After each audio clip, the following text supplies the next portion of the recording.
Community activist Mervyn Klassen, together with several concerned parents living in the Damara location situated in Karatura, have aired their grievances regarding police brutality.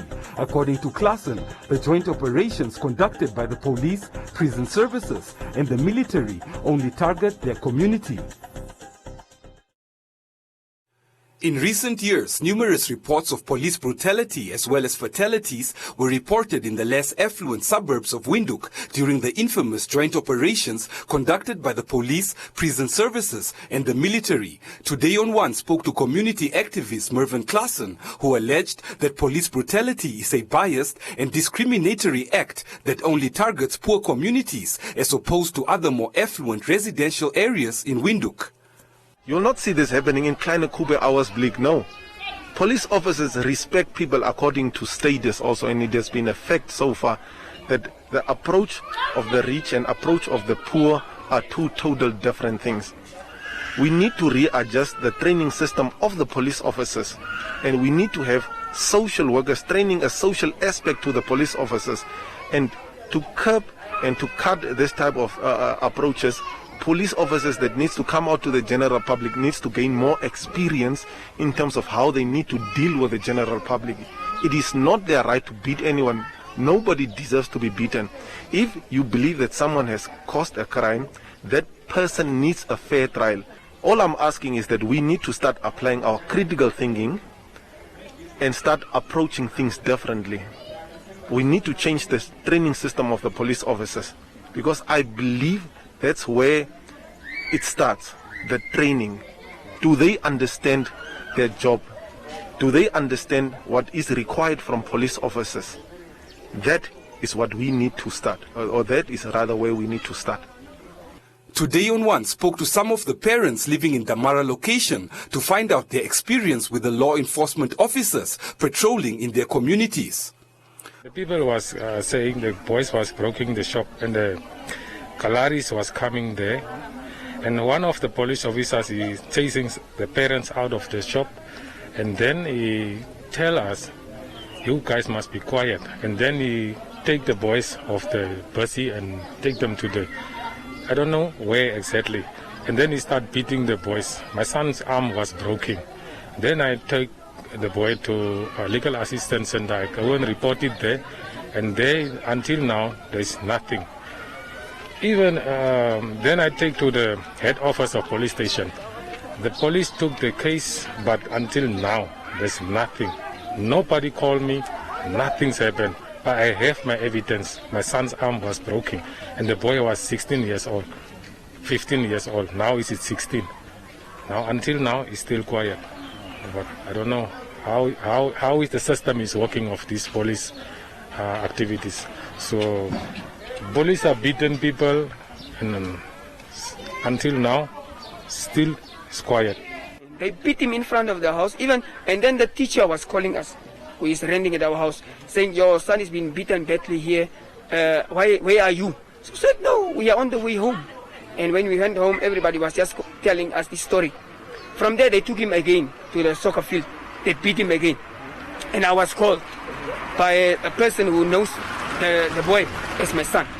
Then I just ran off there, and I personally saw them there.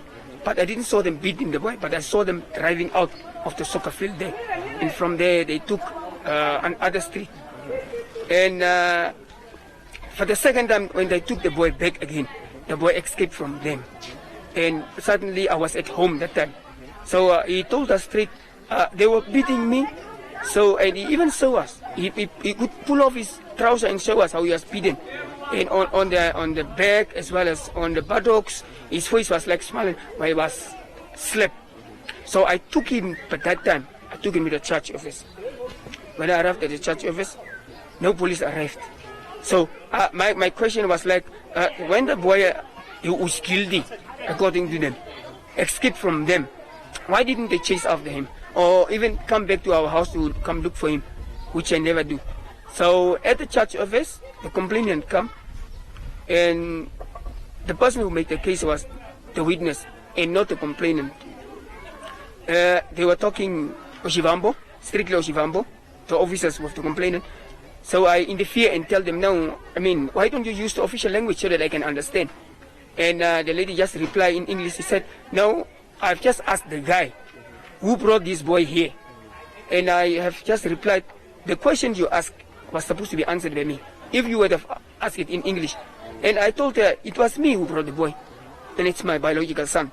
Last year, residents from the Damara location were in shock after an 18-year-old young man identified as Johnny Dwyseb was shot and killed by police officers in Windhoek while being manhandled by police officers after he allegedly resisted arrest. According to Klassen, so far the community has not been informed by the police on the progress of the investigation into Dwyseb's death.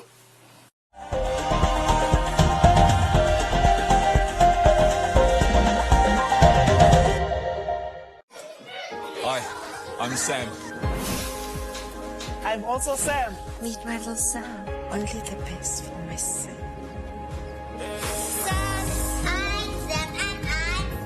No two people are the same, so why should their cover be? New personal cover from Old Mutual lets you build the cover that's right for you and your budget. The time is now to get personal cover that's just for you. SMS cover to 66522 today.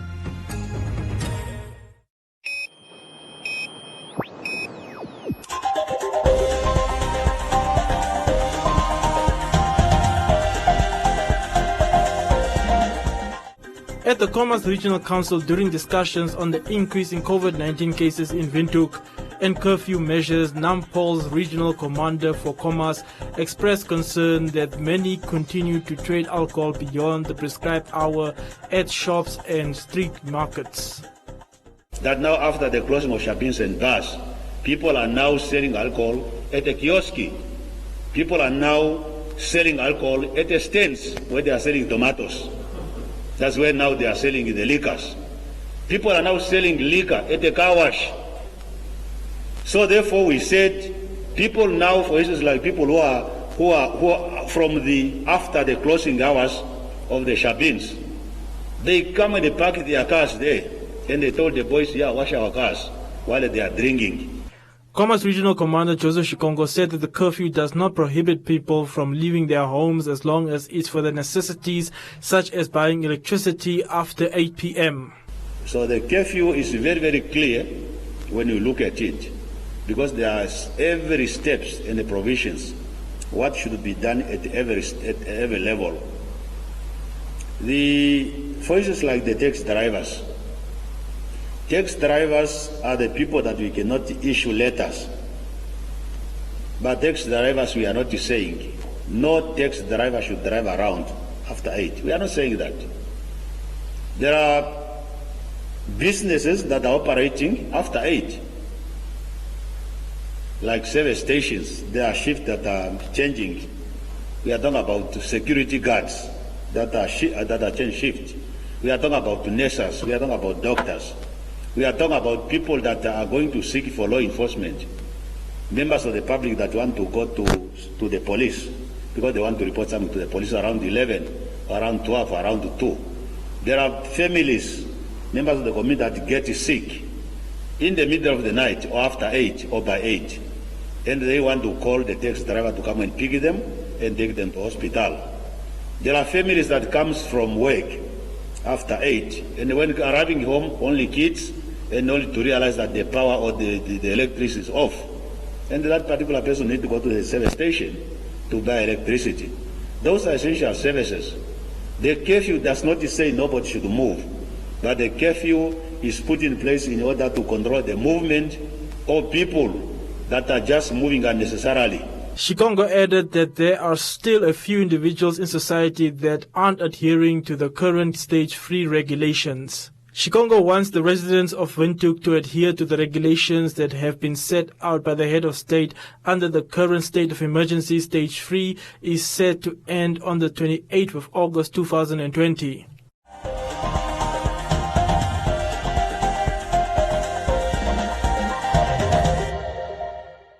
Enjoy these fantastic mid-month savings only at Clicks until 21 November. Save 40% on 240 Clicks Made for Baby wipes. Save 20% on Clicks Made for Baby Dry Protect disposable nappies value packs. Save 30% on Clicks 2-ply toilet paper 18 rolls.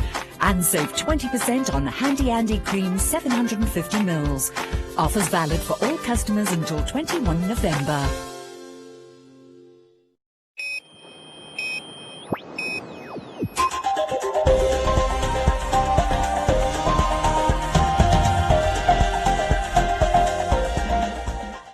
The People's Litigation Center has opposed the Ministry of Fisheries and Marine Resources' decision to auction fishing quotas to the highest bidder in efforts to raise funds for government's COVID-19 response.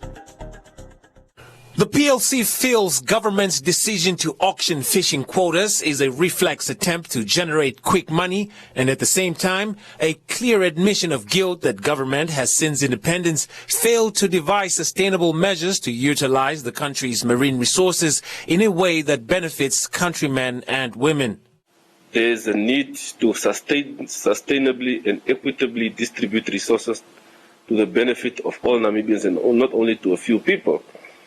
What government is not telling you is that in the past there has been attempts to auction fishing quotas. I think the latest attempt was in 2017, 2018.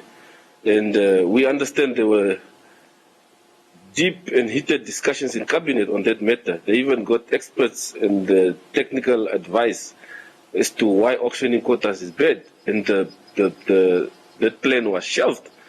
So it raises eyebrows now why they want to auction these quotas. PLC is of the opinion that auctioning off the fishing quotas without accounting to the nation how the 8.1 billion Namibia dollar stimulus package that was announced by the Finance Minister Pumbushimi at the beginning of the pandemic was utilized speaks to the lack of accountability culture adopted by government during the pandemic. And another thing is you'll see that there is an allocation for international bidders. If you look at the laws of this country, specifically, you'll see that the laws don't allow for foreigners to have these rights. So if a foreigner cannot have these fishing rights, how can they then have quotas? You need a right to get the quotas. So what are we saying? So what they are basically doing here is they are perpetuating a situation where international guys will use local proxies who have rights. And it's still not going to benefit the country. It's still just going to fill the pockets of a few instead of benefiting the entire country. The PLC plans to take this matter to the High Court if the Fisheries Ministry fails to abandon the auctioning of the fishing quotas.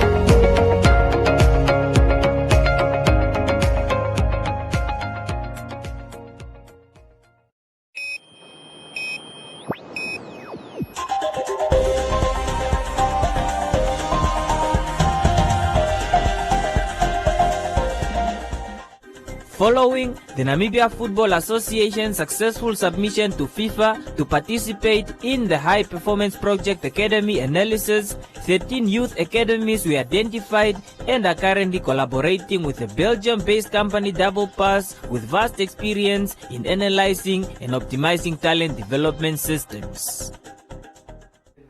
Project Coordinator Matthew Haikali explained to Today on One Sports that the analysis will merely focus on academies in the country and analyze how they are of assistance to the national team. Haikali further added that with the analysis, this will enable certain youth academies to set up a standard structure. The analysis itself is to look at existing academies, what structures are there in place, and how are they supporting the national teams. So that's very key. It's to look at how the academies are going to be supporting and how they've been supporting the national team in terms of players. Youth development and grassroots has been neglected. And I think that's where the focus is. We need to be able to go, basically say, let's go back to the grassroots, because that's where the talent is, and build it so that we become like any other country in terms of producing both quality players, but also getting players for export, because that will influence our national team. There are structures at the moment, there are academies, but there is no standard. There is no standard. I mean, you'll go and find somebody, he's a coach, he's a chairman, he's a treasurer, he's a bus driver, he's a medic. He's doing it because probably the son is playing there or the daughter is playing there. There are people who have a structure, maybe they have a field, they have an executive committee. So I think what will happen is that all those academies will be brought, and we're going to be able to establish some sort of standardization. The idea is that everybody who has an academy must submit their documentations to the Namibia Football Association, and a database will be developed so that when capacity is being built, it's not going to be only on the 13 clubs, on the 13 academies. If you are in Oshakati and there is a training for the club that has been selected there, the other clubs or academies will be invited so that they can be able to benefit. Heading one of the most successful youth academies in the country, Roy Hambira has welcomed the program, saying that it has come at the right time, seeing that a lot of clubs are starting to take interest in youth academies. Being almost 8 years in the youth structures, Hambira also touched on challenges faced in youth development academies. Development in the country is that the problem that we are facing is that mostly it's done on a voluntary basis. So that means most of the coaches, they do these things absolutely free. They don't get a single cent from the activities or from the work that they are doing at the academies and so on. Other things that I've encountered was facilities. They don't have, we actually don't have access to proper facilities and so on. Teams that have facilities would actually not find a way even to invite one team or so, just to have 3 groups from that team training there on a regular basis and so on. It just came as a surprise, and I think it also came at the right time to actually start to work on development, actually to target let's say higher levels in terms of developing talent in the country. Now that they are working hand in hand with FIFA, it will help if whatever we learn, whatever experience that we are going to go through with FIFA, if some of us are going to come together and say, maybe to the National Football Association, say, NFA, this is what we know, and we are ready to share this with the rest of the country. Yes, that's the only way it can help, because the experience that these coaches are getting through working with FIFA and Dapper Pass and so on, if they can come and say, okay, we learned this, we improved as a result of this program, now we are also ready to share our knowledge and experiences with the rest of the other academies that were not selected, but that are also part of the academies within the borders of Namibia. Now we are ready to share that with them so that they also can improve and come to a level where we are. The program includes in-depth analysis combined with online surveys and interviews with key stakeholders of the academies.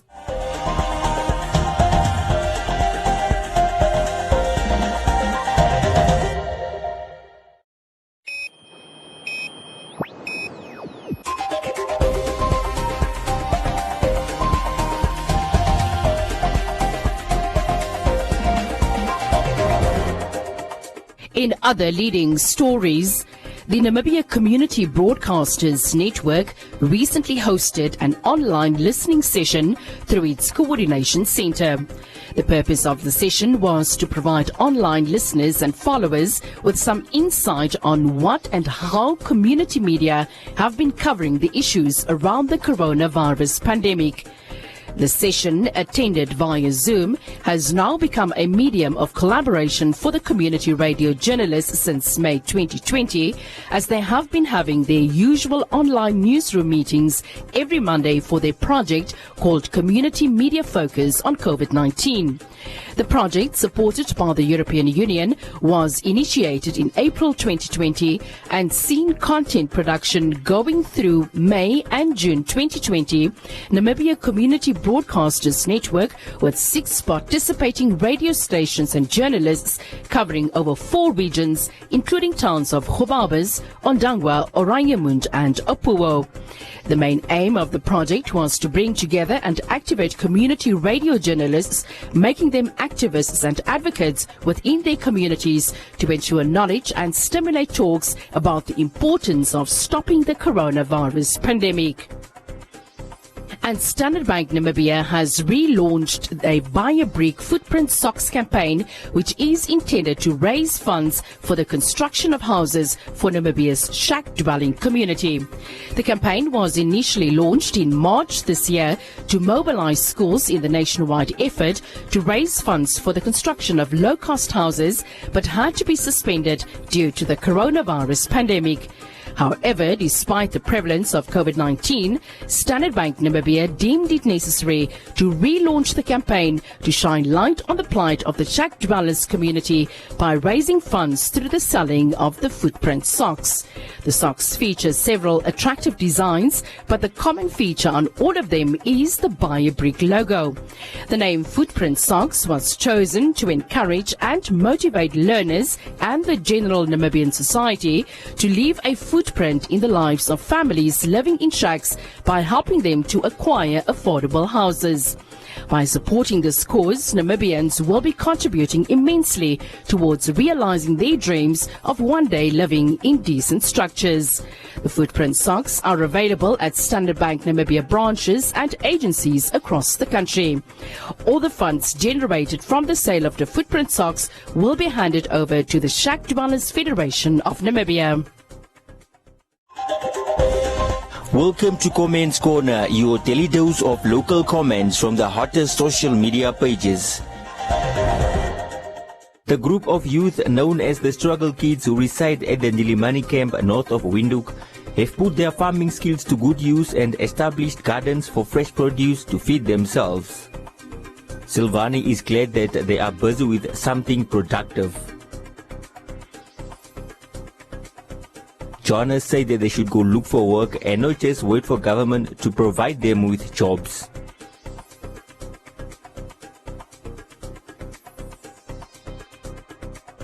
Sipendo said that they should stay at the camp for their own good.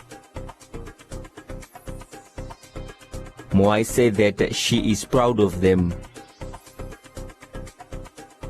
Homelessness is taking a toll on the well-being of the Swartboy family, especially Mr. Swartboy, who suffered chest pains due to stress. Hendrik Swartboy says it happened just as he was about to rest his eyes after a long day of looking for countless solutions to the problems his family is facing.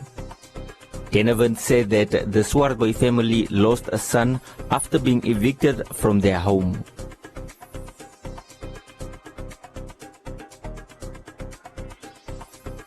Victoria said these are difficult times that need religious intervention. Esty said that it seems that the siblings are on top of everything. Monica said that Mr. Swartboy is very proficient in English. And that is all from Comments Corner. Be sure to post your comments on our social media pages for broadcast every day only on Today and One.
A look at the weather forecast. The Namibia interior, sunny and warm in the south.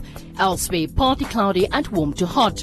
The coast, sunny and hot with dust storms at times. And the wind moderate to fresh northeasterly to southeasterly.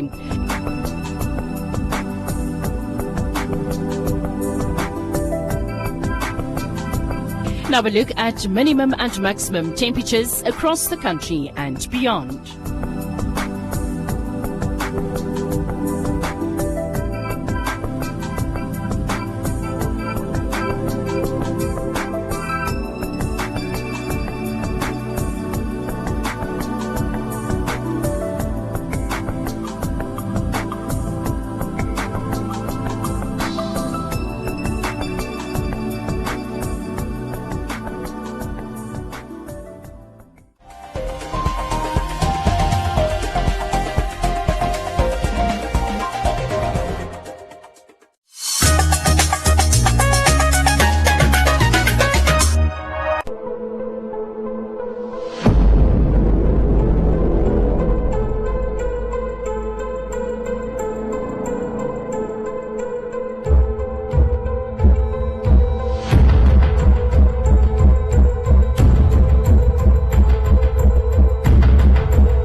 BBC World News, the biggest African and international news stories. Focus on Africa.